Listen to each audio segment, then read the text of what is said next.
यह कहानी करनाराम भील की है, जो राजस्थान के जैसलमेर क्षेत्र का रहने वाला एक कुख्यात डाकू था। उनकी जिंदगी में उतार चढ़ाव, प्रेम, अपराध और अंततः एक दुखद मृत्यु की दास्तान है। पूरी कहानी इस प्रकार है। प्रारंभिक जीवन और डाकू बनने की कहानी। करनाराम भील राजस्थान के जैसलमेर क्षेत्र में एक साधारण भील परिवार में जन्मे थे। उनका चेहरा इतना रौबदार था कि देखते ही डर लगता था। सामाजिक अन्याय और गरीबी ने उन्हें डाकू बनने पर मजबूर कर दिया। वे अपराध की दुनिया में तेजी से कुख्यात हो गए और राजस्थान के धोरों में अपना आतंक फैलाया और पाकिस्तान में भी करना भील का आतंक था। पाकिस्तान के रास्ते ऊंटों पर अफगानिस्तान जाता था करना भील। उसकी बड़ी बड़ी मूछें थी। दुनिया में सबसे लंबी मूछें रखने वाला व्यक्ति था करना, जिसका नाम गिनीज बुक में दर्ज था। लेकिन समय के साथ उसकी कहानी रेत के टीलों में दफन हो गई। अफगानी लड़की से प्रेम। करनाराम भील की कहानी में एक रोमांटिक मोड़ तब आता है जब उन्हें एक 29 साल की अफगानी लड़की लाली के प्रेम में पड़ और वो मशहूर नरवादक बन जाता है। सोनार के किले में रहता था करना, एक समय किले की शान होता था। वह लड़की बेहद खूबसूरत और कला संस्कृति से जुड़ी हुई थी। करनाराम उससे इतना प्रभावित हुआ कि उसने अपना आपराधिक जीवन छोड़कर संगीत की ओर रुख कर लिया।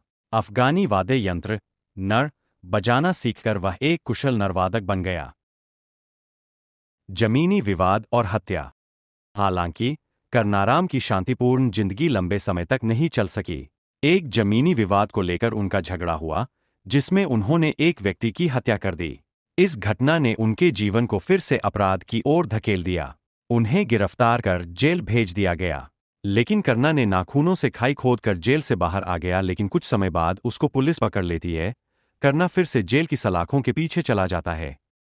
राष्ट्रपति द्वारा माफी। जेल में रहते हुए करनाराम ने अपने अपराधों पर पछतावा किया। उन्होंने सुधार की ओर कदम बढ़ाए और संगीत व कला अपने नरवादन से हर किसी का मन मोह लेता था। उसने अपनी कला को राष्ट्रपति के सामने पेश किया, जिससे प्रभावित होकर राष्ट्रपति ने उनकी सजा माफ कर दी और उन्हें जेल से रिहा कर दिया गया। हत्या और दुखद अंत।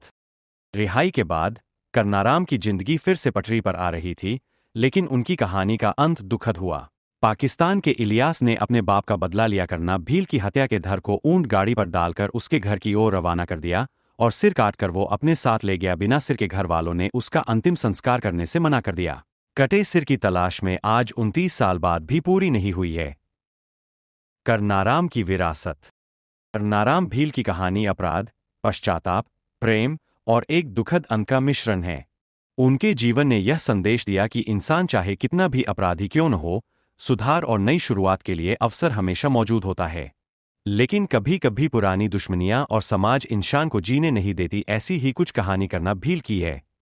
करना भील की ये कहानी खौफ और प्रेम, कला, राजस्थान के इतिहास और लोककथाओं में अपनी छाप छोड़ गई।